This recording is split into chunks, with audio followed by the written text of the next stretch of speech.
সকল শিক্ষার্থীকে স্বাগত জানিয়ে শুরু করছি ম্যাথ ক্লাস। আজকে আমি ম্যাথ ক্লাসে পঞ্চম শ্রেণীর গণিতের পৃষ্ঠা নম্বর 44, অনুশীলনী 6, প্রশ্ন নম্বর হচ্ছে 3।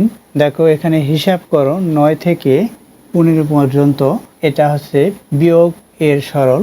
এখানে কয়েকটি অঙ্কই একই নিয়ম।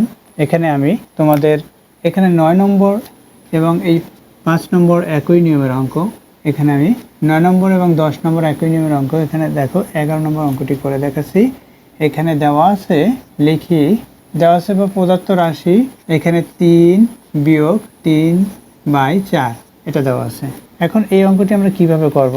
দেখো সমান এখানে এখানে শুধুমাত্র 3 দেখতে পাচ্ছি। এটা একটা স্বাভাবিক সংখ্যা, অর্থাৎ এটা হচ্ছে লব। যে কোনো সংখ্যা লিখলে যে ক্রমিক সংখ্যাগুলো যখন আমরা লিখব সেটা লব হিসেবেই লেখা হয়। এটা শুধুমাত্র একটি ভগ্নাংশ ব্যতীত এটা লব হিসেবে লেখা হয়। এর হর কত আছে? 1, এটা উপস্থিত আছে বা উচ্চ অবস্থায় আছে। তাহলে এখানে হর কত? 1, এখানে হর কত? 4, অর্থাৎ 1 এবং 4 এর যদি আমরা লসাগু নির্ণয় করি, এটার সাথে এটা গুণ করি, তাহলে 4এই লসাগু হবে। তাহলে আমরা এখানে লসাগু পেলাম কত? 4 পেলাম। তাহলে 4 লিখি। এখন এই যে হর 1 আছে, সেই 1 দিয়ে 4কে ভাগ করব, তাহলে ভাগফল 4 হবে। 4 দিয়ে এই 3কে গুণ করলে 3×4 3-এর সাথে 4 বা 4-এর সাথে 3 গুণ করলে 12 পাবো। এরপর বিয়োগ। দেখো আবার এখানে শুধুমাত্র একটি স্বাভাবিক সংখ্যা, অর্থাৎ এভাবে এর আমরা হর দেখতে পাচ্ছি না। হর 1 আছে সেটাও দেখতে পাচ্ছি না, কিন্তু উচ্চ অবস্থায় আছে। এই যে লসাগু পেয়েছি সেই লসাগু সরাসরি এটার সাথে গুণ করেও 12 লিখতে পারি। এরপর প্রক্রিয়া ছিল বিয়োগ। এরপর দেখো এই 4 দিয়ে এই 4কে ভাগ করব, ভাগফল 1 হবে। 1 দিয়ে 3কে গুণ করি, 3 হবে। এখন কি হবে? 12 থেকে 3 বিয়োগ করি, 9 হবে। এখানে 4 আছে, 4 লিখি। এখন দেখো এখানে লব বড়, সুতরাং এখানে আমরা ভাগ করতে পারি। তাহলে এখানে ভাগ করি। দেখো এখানে কত দিয়ে ভাগ? 4 দিয়ে ভাগ। 4 এর ঘরে গুণের নামতা করব। এই যে এখানে যে ভাজ্য আছে এটার চেয়ে বড় না হয় সেভাবে লিখব। 4 1 গুণে 4, 4 2 গুণে 8 এটা লিখলাম। এখন আমরা বিয়োগফল নির্ণয় করি। 1 কত পেয়েছি? এখানে ভাগফল 2, এটা 2 আমরা এখানে ভাগফল লিখতে পারি, এখানে না লিখলেও হবে, ভাগফলে লিখলাম। এখন বিয়োগ করেছি। বিয়োগ করার পরে যেটা পেয়েছি এটা হচ্ছে ভাগশেষ, অর্থাৎ ভাগফল কত পেয়েছি সেটা প্রথমে লিখি। এরপর ভাগশেষটি লবে লিখবো, অর্থাৎ এখানে 1 আছে 1 লিখি। এরপর হচ্ছে এই যে ভাজক, এখানে 4 আছে 4 লিখি। তাহলে কি হলো? নির্ণেয় সরল মান, এভাবে আমরা লিখতে পারি। নির্ণেয়, এগুলো সরল অঙ্ক, তাই আমরা সরল বলছি। নির্ণেয় সরল মান কত? 2 সমস্ত 4-এর 1। দেখো এটা আমরা এভাবেও করতে পারি। এখানে সমহর রূপে প্রকাশ করব। দেখো সমহর রূপে প্রকাশ করি। এখানে যেহেতু হর আছে 4, এখানে হর আছে 1, অর্থাৎ এখানে অঙ্কটি প্রথমে লিখি 3 বিয়োগ 3/4। এখানে এই যে 3, এই 3 সংখ্যাটি এটা হচ্ছে লব, এর হর কত? 1। তাহলে আমরা সমহর রূপে যদি প্রকাশ করতে চাই, প্রথমে প্রত্যেকটি হর লিখতে হবে। প্রথমে এটার পেয়েছি, হর পেয়েছি 1, আমরা 1-এর গুণনীয়ক সংখ্যা এভাবে নির্ণয় করতে পারি। এখানে কত? হর 4, 4-এর গুণনীয়ক সংখ্যা আমরা নির্ণয় করতে পারি 1 গুণ 4, এভাবে 1 গুণ 2 গুণ 2 এভাবে লিখতে পারি। অর্থাৎ এটার সাথে এটা গুণ করলে 2-এর সাথে 2 গুণ করলে 4 হবে, 4-এর সাথে 1 গুণ করলে 4ই হবে, অর্থাৎ এটাই হয়। এখানে 1 গুণ 1 এটা হলো। এখন দেখো এখানে 1 আছে, এখানে শুধুমাত্র একটি 1, অর্থাৎ এই যে 1-এর সাথে এগুলো গুণ করলে এটাই তো হয়, অর্থাৎ 4। এখানে আমরা ভিন্ন ভিন্ন সংখ্যা দুইটি দেখতে পাচ্ছি, 1 এবং 4 এই দুইটি ভিন্ন ভিন্ন। সুতরাং আমরা যদি সমহর রূপে প্রকাশ করি, অর্থাৎ এটাকে এই হরের যে 1 আছে এটাকে 4 আকারে তৈরি করবো। তাহলে 1-এর সাথে কত গুণ করলে 4 হবে? 4। তাহলে লব হরকে একই সংখ্যা গুণ করতে হয়, অর্থাৎ এই 3কে 4 দ্বারা গুণ করলে 12 হবে, এই 1কে 4 দ্বারা গুণ করলে 4 হবে। এখানে বিয়োগ, এখানে যা আছে তাই লিখি। সেখানে লিখতে পারি সমহর রূপে প্রকাশ করে, সমহর রূপে প্রকাশ করে, সমরূপে প্রকাশ করেছে। এখন এর লসাগু কত হবে? এর লসাগু দেখো এটাও 4, এটাও 4, সুতরাং 4 হবে লসাগু। অর্থাৎ এভাবে প্রকাশ করার পরে আমরা এই লসাগু 4 একটা লিখলাম, এটা থেকে এটা বিয়োগ, অর্থাৎ এখানে 12 বিয়োগ 3 এভাবে সরাসরি লিখবো। অর্থাৎ 12 দিয়ে 3 বিয়োগ করলে 9 হবে, 9/4। এখন 9কে 4 দ্বারা যদি ভাগ করি, দেখো এখানে 9 হয়েছিল, 9কে 4 দ্বারা ভাগ করেছি, এটা হয়েছে। তদ্রূপ এখানে ওইভাবে 4, দেখো 4 2 গুণে 8, 1 থাকে ভাগশেষ উপরে লিখলাম, 4 লিখেছি। এটা দেখো একই। তাহলে নির্ণয় সরল মানে এটা সমহর রূপে প্রকাশ করেও সরলটি সমাধান করতে পারি। আশা করি এটি বুঝতে পেরেছো। এরপর দেখো এখানে 13, 14, 15 একই নিয়ম, প্রত্যেকটি একই নিয়মে। এরপর দেখো আমি এখানে এই 15 নম্বর করে দেখাচ্ছি, লিখি 15 নম্বর। এখানে দেওয়া আছে কি 15 নম্বর তুলি। প্রথমে 3 সমস্ত 12 7 বা 7/12 বিয়োগ 1 সমস্ত 5/6 এভাবে।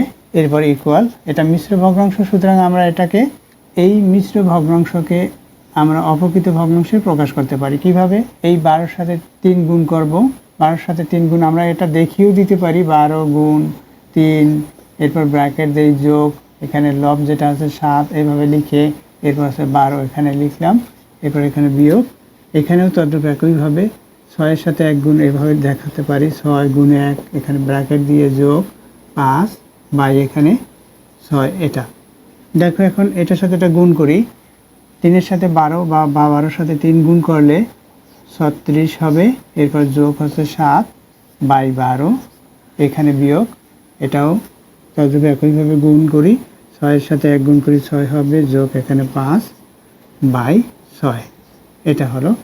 এরপর কি এটার সাথে এটা যোগ করি, এই 7-এর পরে 6 বা এই 7-এর পরে 6 বা 6-এর পরে 7 যোগ করলে 13 হবে, আর 13-র যে দশক অঙ্ক আছে সেটার সাথে এটা যোগ করলে 4 হবে, অর্থাৎ এই দুটো যোগ করলে 43 হবে বাই 12, এখানে বিয়োগ, এরপর আছে এখানে যোগ করলে কি হবে, এই 6-এর সাথে 5 11 বাই এখানে কি আছে 6 আছে।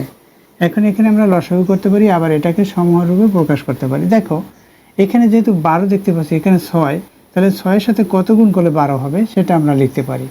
তো ইতিপূর্বে যেমন এখানে 1 ছিল, 1-এর সাথে কত গুণ করলে 4 হবে, 4 অবশ্যই 4, যেটা আমরা গুণ করি সেটা লব হরকে গুণ করতে হয়, অর্থাৎ লবের সাথে গুণ করতে হয়, হরের সাথে গুণ করতে হয়। সমরূপে প্রকাশ করার জন্য শুধুমাত্র হরের সাথে গুণ করলে হবে না, অর্থাৎ এখানে যেমন 6-এর সাথে 2 গুণ করলে 12 হবে, তদ্রূপ 11-এর সাথে 2 গুণ করলে 22 হবে, সেভাবে লিখতে হবে, অর্থাৎ 22/12 এভাবে লিখতে হয় সমরূপে প্রকাশ করে, তারপর আমরা করতে পারি। দেখো এটা আমরা সমহর রূপে প্রকাশ করে দেখাই, এখানে 43/12, এখানে বিয়োগ, এখানে কত 11-এর সাথে আমি কত গুণ করছি 2, কিভাবে পেলাম এটা?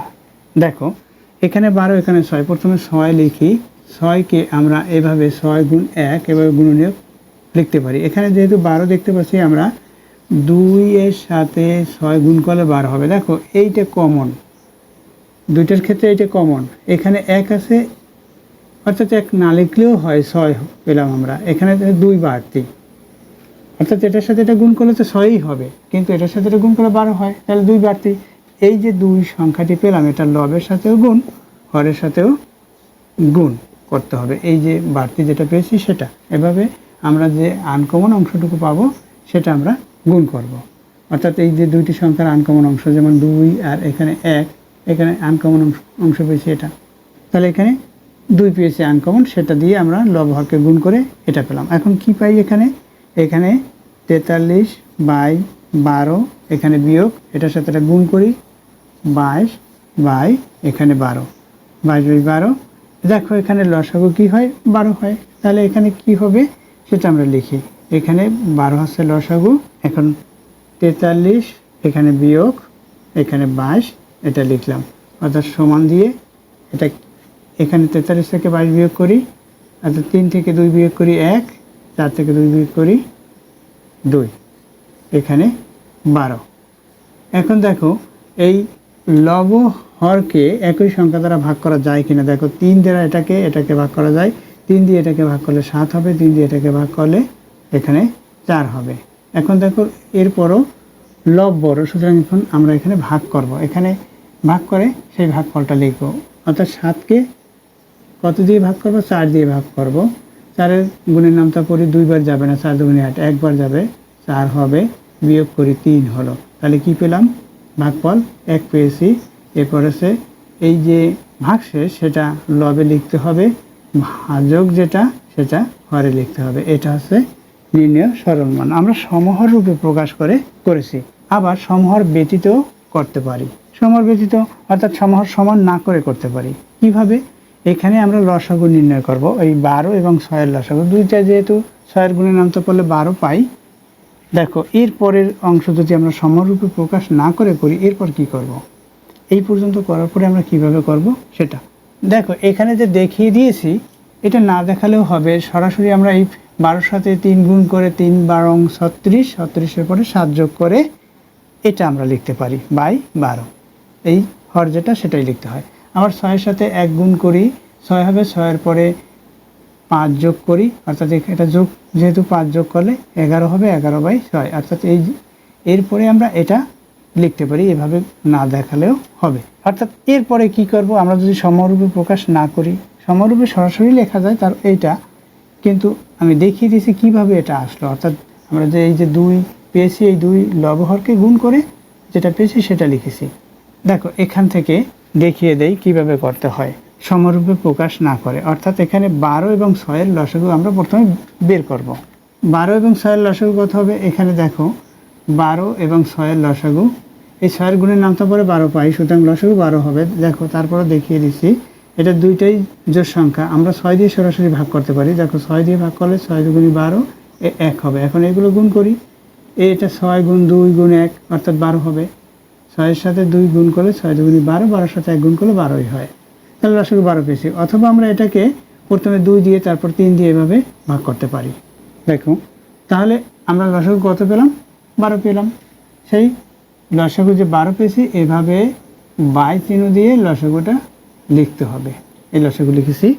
এখন কি করব? এই যে প্রথম যে পদটি, অর্থাৎ প্রথম ভগ্নাংশর হর দিয়ে এইটাকে ভাগ করব। এখানে 12, এখানেও 12, 12 দিয়ে 12কে ভাগ করলে ভাগফল 1 হবে। 1 দিয়ে এখানে লবকে গুণ করব, অর্থাৎ যে ভগ্নাংশে হর দিয়ে ভাগ করেছি সেই ভগ্নাংশের লবের সাথে গুণ হবে, অর্থাৎ 43 হবে। 43 সাথে 1 গুণ করলে 43 হয়। এরপর বিয়োগ, এই যে বিয়োগ চিহ্ন দিয়েছি। এরপর 6 দিয়ে এই 12কে ভাগ করি, 2 হবে। 2 দিয়ে 11কে গুণ করি, 11-র সাথে 2 গুণ করলে 22 হবে। এখন বিয়োগ করি একই রূপে, তাহলে এখানে কত হবে?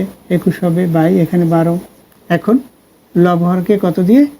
আমরা 3 দিয়ে ভাগ করতে পারি। 3 দিয়ে ভাগ করলে 3 7 21, 7 লিখলাম। আবার 3 দিয়ে এটাকে ভাগ করলে 3 4 12, 4 লিখলাম, অর্থাৎ 7/4। দেখো এখানেও 7/4 পেয়েছিলাম, এই যে 7/4, অর্থাৎ সেটা সরাসরি না লিখে, অর্থাৎ এখানে আমরা এভাবে প্রথমে 7/4 লেখার পরে তারপর যে উত্তরটি পেয়েছিলাম, অর্থাৎ এভাবে এই উত্তরটি পেয়েছিলাম সেটাই এটা, এভাবে লিখতে পারি। এখানে কি প্রথমে 7/4 লিখলাম, এই যেটা পেয়েছি। এখন ভাগ করবো, 7কে এই 7কে 4 দ্বারা ভাগ করিস, 4 দুগুণে 8, 2 বার যাবে না, 1 বার যাবে। 4 1 গুণে 4। এখন 7 দিয়ে 4 বিয়োগ করলে 3 হবে, এই 3 লিখলাম। এই যেটা হর আছে সেটা লিখে দিয়েছি। দেখো এর আবার বিকল্প নিয়ম আছে, অর্থাৎ অন্য আরেকটি নিয়ম। সেটা কিভাবে করতে হবে একটু হিন্টস দেই, তাহলেই তোমরা বুঝতে পারবে কিভাবে করতে হয়। দেখো যেমন এখানে উত্তরটা একটু দেখে নাও। এরপর কি হয়? এরপর আমরা এভাবে লিখব, এই প্রদত্ত যে রাশিটি সেটা লিখে নেব, অর্থাৎ দেওয়া আছে দিয়ে এটা। তারপর এই 3 বিয়োগ 1 এখানে। এরপর আমরা লিখব এই দেখো এখানে পূর্ণ সংখ্যা 3, এখানে 1, এখানে বিয়োগ প্রক্রিয়া চিহ্ন, অর্থাৎ 3 বিয়োগ 1 এভাবে লিখবো। আমরা এভাবে লিখতে পারি 3 বিয়োগ 1, এরপর যোগ চিহ্ন। এরপর কারণ এখানে যোগ চিহ্ন দিয়ে লিখতে পারি 7/12, এখানে 5/6, এখানে 5/6-এর চিহ্ন হচ্ছে এখানে বিয়োগ আর এখানে যোগ। তাহলে কি লিখবো? এখানে 7/12, এখানে বিয়োগ, এখানে 5/6, এটা লিখেছি। অর্থাৎ দেখো কিভাবে লিখেছি, এই 3 লিখলাম, এখানে 1 লিখলাম, এখানে বিয়োগ সাইন বিয়োগ দিলাম, এরপরে যোগ চিহ্ন দিয়ে এই 7/12 লিখেছি, এই বিয়োগ চিহ্ন দিয়ে এটা লিখলাম। এখন এখানে যদি আমরা বিয়োগ করি তাহলে এখানে 2 হবে, 2 লিখলাম, 2 লিখে দিয়েছি। এরপর কি এখানে বিয়োগ করলাম, এরপর হচ্ছে এখানে আছে যোগ দিলাম। এরপর এখানে আমরা লসাগু করবো। লসাগু কত হবে? 12 হবে, বা সমরূপে এখানে প্রকাশ করতে পারি। লসাগু যখন 12 হয়, এই 12 লিখলাম, এই 12 দিয়ে 12কে ভাগ করলে 1 হবে। 1 দিয়ে 7কে গুণ করি, তাহলে 7 হবে। এরপর বিয়োগ, এই 6 দিয়ে এই 12কে ভাগ করি, 2 হবে। 2 দিয়ে 5কে গুণ করি, 10 হবে। তাহলে কি হলো? এখানে এই 2 লিখলাম, এরপর কি এখানে বিয়োগ, এখানে দেখো এই যে 7 দিয়ে 10 বাদ যায় না, 10 দিয়ে 7 বাদ যায় অর্থাৎ 3 হবে, 3-এর চিহ্ন কি বিয়োগ চিহ্ন, সেই বিয়োগটা এখানে দিয়ে দিলাম। অর্থাৎ এখানে এই যোগ দিয়ে এখানে 3 -3/12 এভাবে লিখতে পারি। অর্থাৎ এটা কি হলো -3/12, এই 3 দিয়ে আমরা 12কে ভাগ করতে পারি। এখানে 1 লিখতে হবে অবশ্যই, যদি হর ছোট হয় তাহলে এখানে 1 লিখে দিতে হয়, 3 দিয়ে 12কে ভাগ করলে 4 হবে, অর্থাৎ 1/4 হলো। আর এখানে কি সাইন বিয়োগ, অর্থাৎ 2 এখানে বিয়োগ 1/4 হলো, এটা হলো।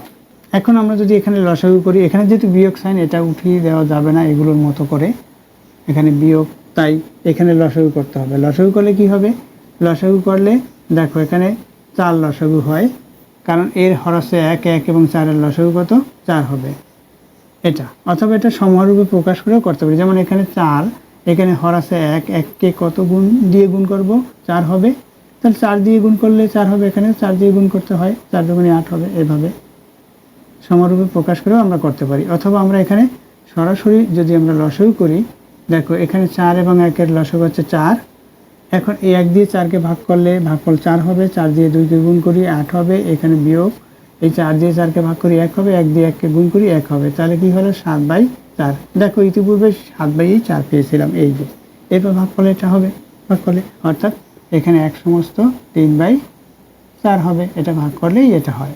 এটাই হচ্ছে নির্ণয় সরল মান।